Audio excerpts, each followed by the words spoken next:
biarkan ku jalan sendiri, percayaku sepenuhnya di dalam.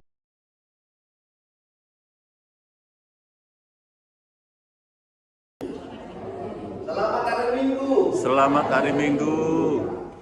Kalau kita memulai hari penuh bersukacita, karena itu mungkin tadi belum salaman kanan kiri, atau kita satu boncengan naik motor, satu mobil, tapi belum salaman. Coba salam kanan kiri, ucapkan damai sejahtera bagi kita. Damai sejahtera.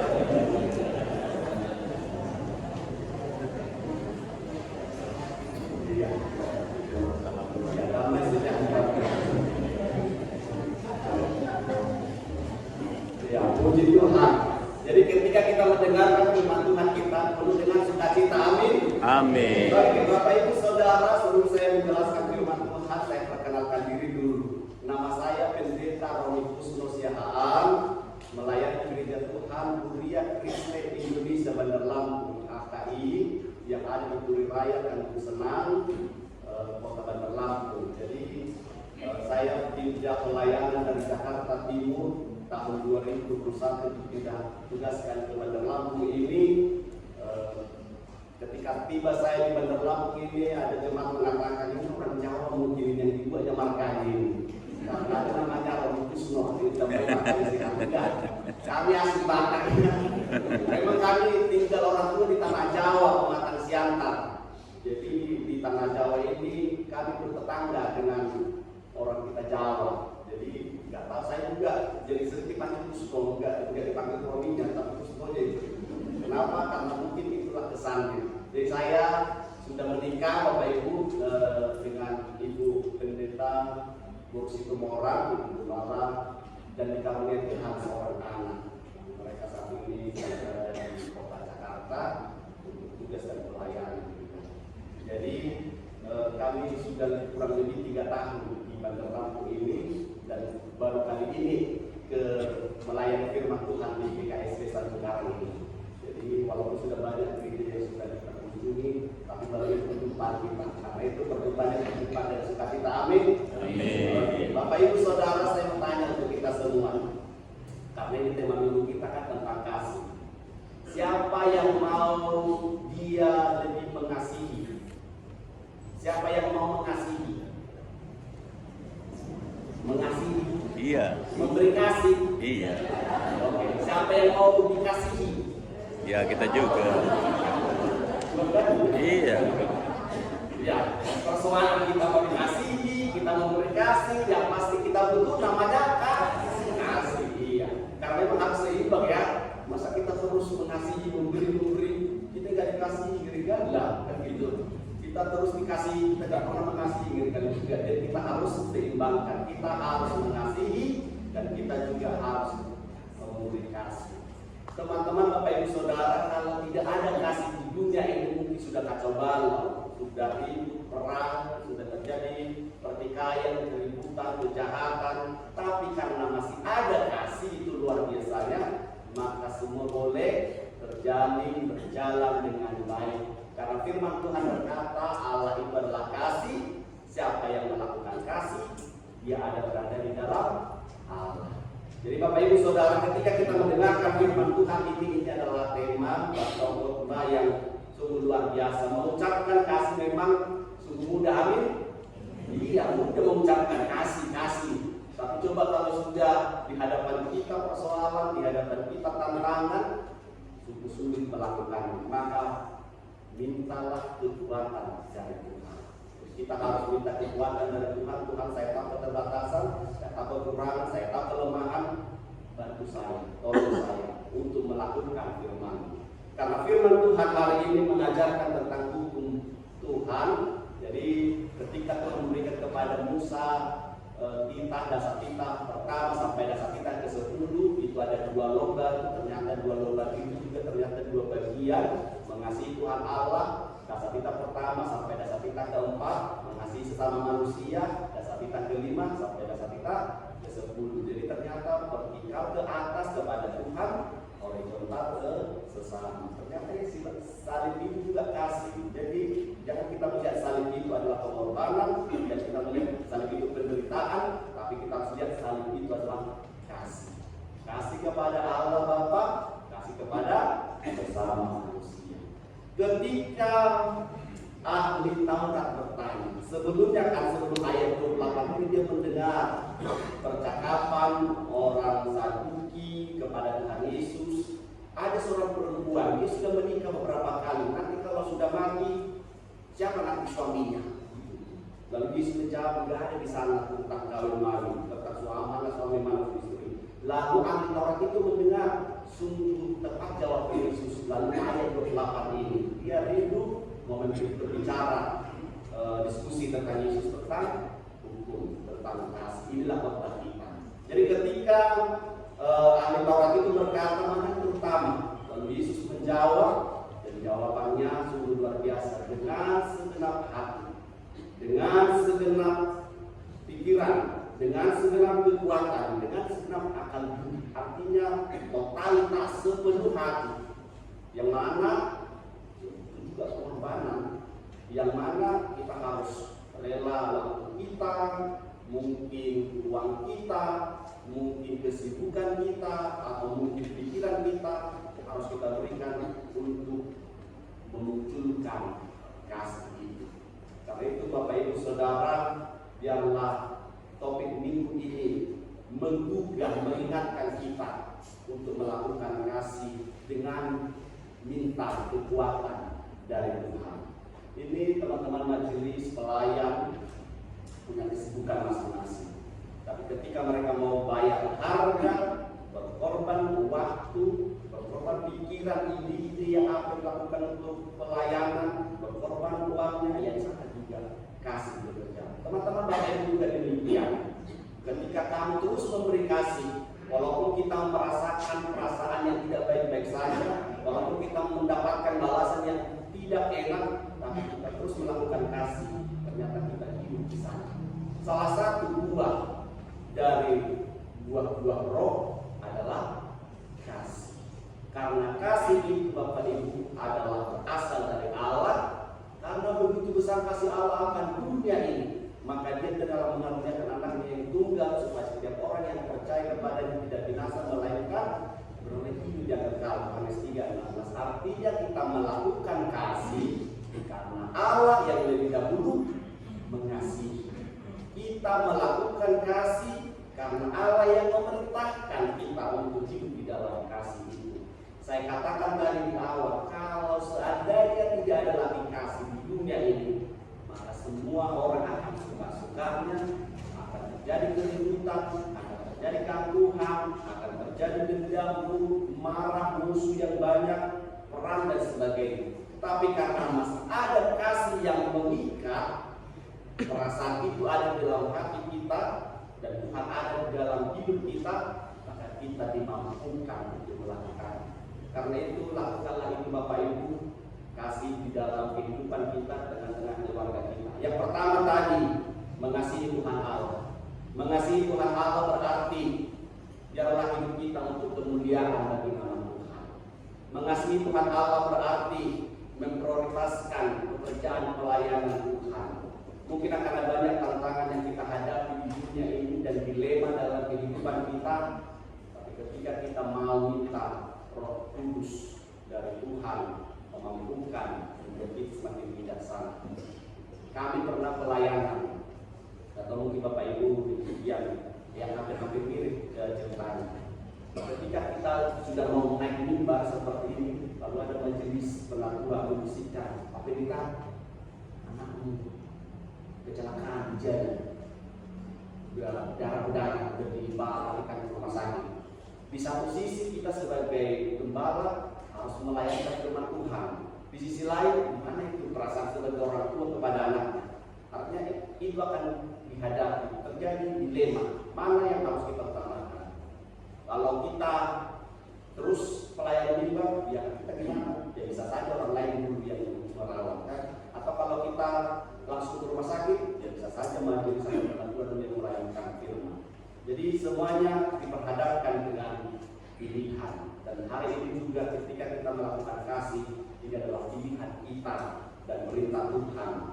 dengan segenap hati, dengan kekuatan, dengan segenap akal budi, totalitas sepenuhnya, tidak setengah-setengah, tidak tanggung-tanggung, tapi betul-betul kita lakukan untuk kemuliaan nama Tuhan. Karena Tuhan sudah lebih dahulu mengasihi kita, maka kita harus mengasihi Dia. Lewat apa?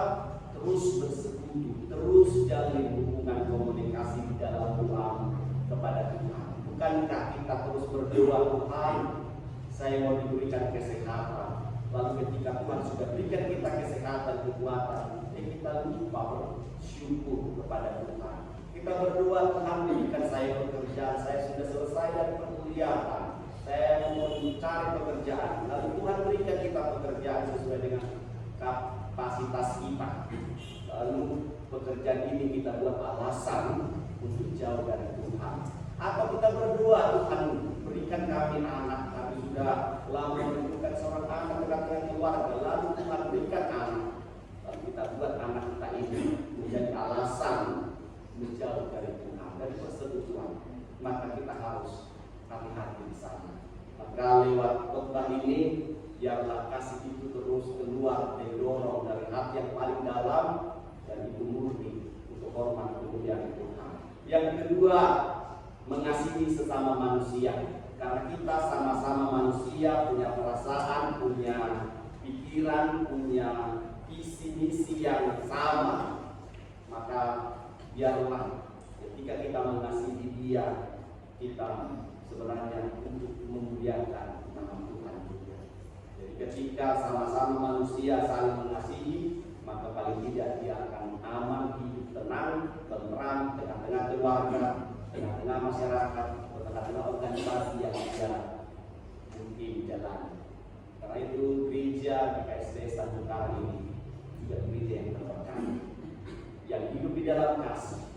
Karena itu semua kita manusia punya kelebihan dan punya kekurangan, punya talenta yang beraneka ragam, punya ide yang cemerlang, punya berkat Tuhan yang berbanyak.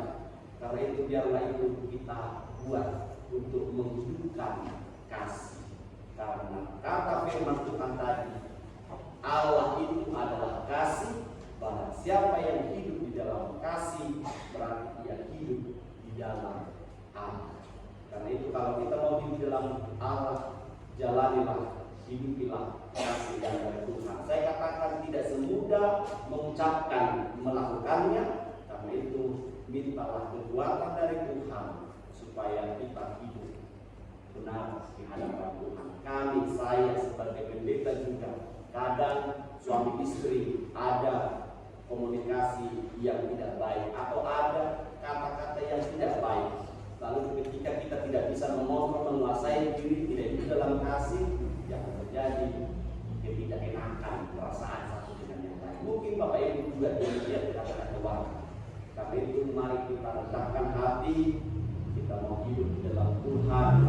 Mari menuntut Dia, untuk kita salibkan setiap kehidupan kita, kayu salib itu, supaya kasih Tuhan muncul, datang dalam diri, dalam kehidupan kita. Demikian juga di gereja ini. Karena gereja komunitas Tuhan, orang-orang percaya ini berkati Tuhan sebagai alat pelaksanaan firman-Nya. Biarlah kita juga hidup berdamai, hidup dalam kasih di gereja ini. Yang walaupun ide dan perkataan kita satu dengan yang lain berbeda-beda, tapi ketika kita mau diikat dalam kasih, maka semuanya akan berjalan dengan baik. Mari menerima kekurangan, mari menerima kelebihan pasangan, teman hidup, suami atau istri, anak-anak, atau di gereja ini, atau dimanapun kita berada, sehingga kasih Tuhan boleh terjadi yang lain. Karena itu saya akan mengakhiri dengan satu cerita. Ada satu keluarga yang sudah berumah tangga. Mereka sudah terus berdoa, berumah tangga sudah mau 11 tahun. Supaya dikaruniakan Tuhan Allah. Lama Tuhan baru jawab doa mereka.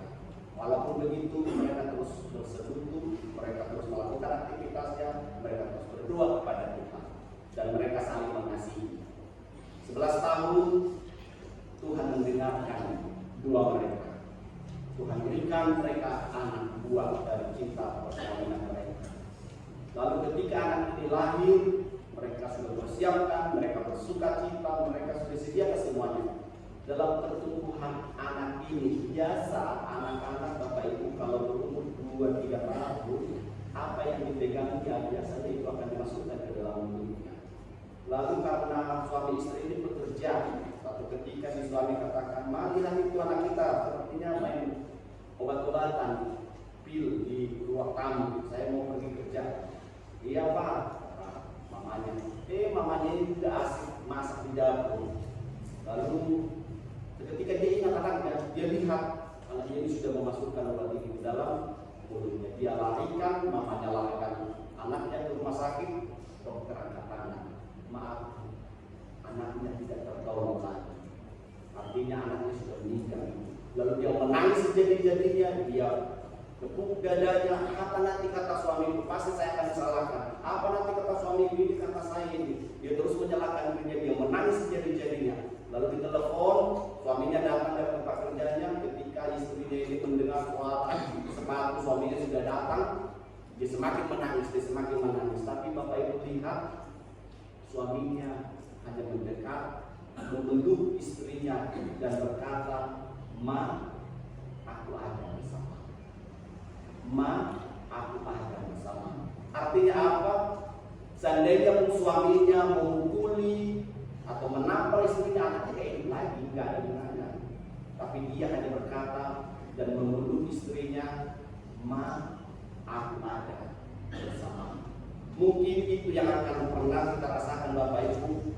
Kasih perbuatan baik sudah banyak kita lakukan kepada seseorang atau kepada keluarga kita, tapi apa balasan yang kita dapatkan? Maka hari ini kita belajar, biarlah kasih itu dikembalikan kembali kepada Tuhan. Biarlah kebaikan kita Tuhan yang memperhitungkannya untuk berkat-berkat dalam hidup kita. Karena terkadang kebaikan yang kita lakukan, kasih yang kita kerjakan, seolah-olah disalahgunakan oleh orang lain. Tapi teruslah berbuat kasih. Mungkin kebaikan kita lakukan hari ini, besok akan dilupakan orang. Tapi teruslah berbuat baik, teruslah hidup dalam kasih. Karena Tuhan yang akan melihat hati, Tuhan yang tahu hati kita, Tuhan yang tahu rencananya kita ke depan. Lihat Yusuf dijual abang-abangnya, tapi dia menjadi orang besar. Lihat Daniel, karena berdua dimusuhi orang-orang sekitarnya, tapi dia Tuhan jagai dari Sina. Lihat juga Abraham dan yang lainnya, tokoh-tokoh Alkitab. Artinya apa yang mau saya katakan Bapak Ibu? Tidak ada yang sia-sia ketika kita melakukan kasih kepada Tuhan, kasih kepada sesama. Biarlah Tuhan yang memperhitungkannya untuk hormat kemuliaan bagi nama Tuhan. Amin. Terima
Selamat hari Minggu. Terima kasih. Tuhan berkati.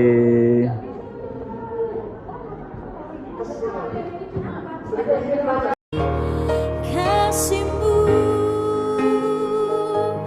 lebih dari mentari yang tak pernah berhenti memancarkan sinarnya. Cintamu lebih dari samudra, tenggelamku di dalam kesetiaan-Mu Tuhan.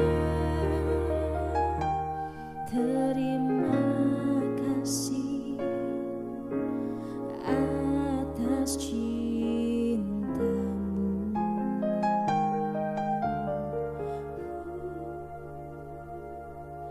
Terima